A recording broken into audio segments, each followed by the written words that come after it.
အားလုံးပဲမင်္ဂလာပါကျွန်တော် fishing ကိုပါကျွန်တော်ဒီနေ့ဒီဒဝယ်မျိုးတဲ့ပေါ့နော်ဒီကျွန်တော်မျောအင်းကန်မှာကျွန်တော်ဒီနေ့ bar bass ဒီ tilapia ဒီ feather bat ဒီငဖယ်တွေပေါ့နော်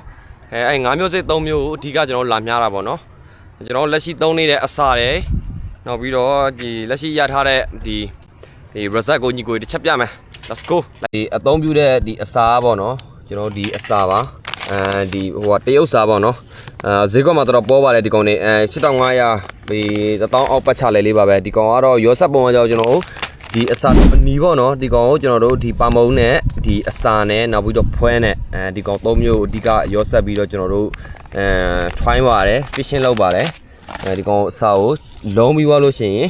ဒီလိုမျိုးဆွတ်ဒီလိုမျိုးနဲ့ကစီစီအနေထားလောက်ရလို့ရှိရင်ကျွန်တော်တို့ဒီငါးစမျှလို့ရပါပြီဒီနေ့ကတော့ကျွန်တော်ဒီအစာနဲ့နောက်ပြီးတော့ကျွန်တော်ဒီဘဲဥစာနဲ့ပေါ့နော်ဒီစုစုပေါင်း2မျိုးပေါ့နော်အဓိကထားများပါတယ်ဒါကတော့လက်ရှိရထားတဲ့ result ပါဒီ bar bass ပေါ့နော်ဆက်ပြီးတော့ကျွန်တော်တို့ try ကြည့်မယ်ဘာတွေဆက်ရမလဲလို့ okay ညီတို့နောက်ဗီဒီယိုမှာဆက်တွေ့မယ် fishing ကိုပါ okay ကဲဒါကျွန်တော်လက်ရှိဒီဆောနာပြောခဲ့သလိုပဲဒါအစာဆက်ထားပါပေါ့နော်ဒီအစာထည့်ဖို့ထည့်နီးမြတ်ပုံမြားနီးကျွန်တော်တစ်ချက်လောက်လိုက်ကြည့်လိုက်အောင် let's go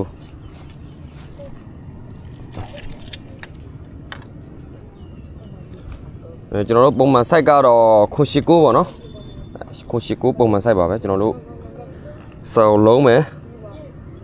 စော်လုံးပြီးလို့ရှိရင်ကျွန်တော်တို့ဒီပုံမှန်ခုံးများသလိုပဲပေါ့နော်ဒီကျွန်တော်တို့ထိတ်မှာ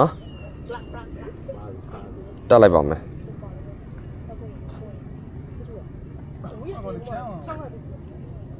ကဲကြည့်လိုက်အောင် let's go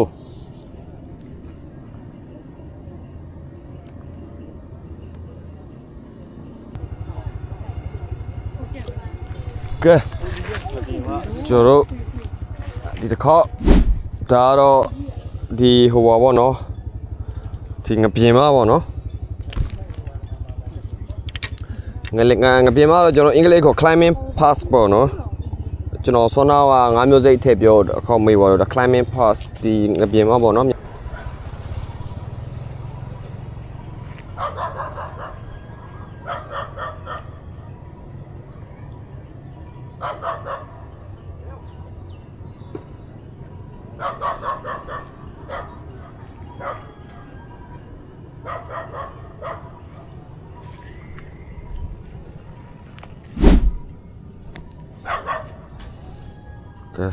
ဒါတော့ကျွန်တော် bar bass ပေါ့နော်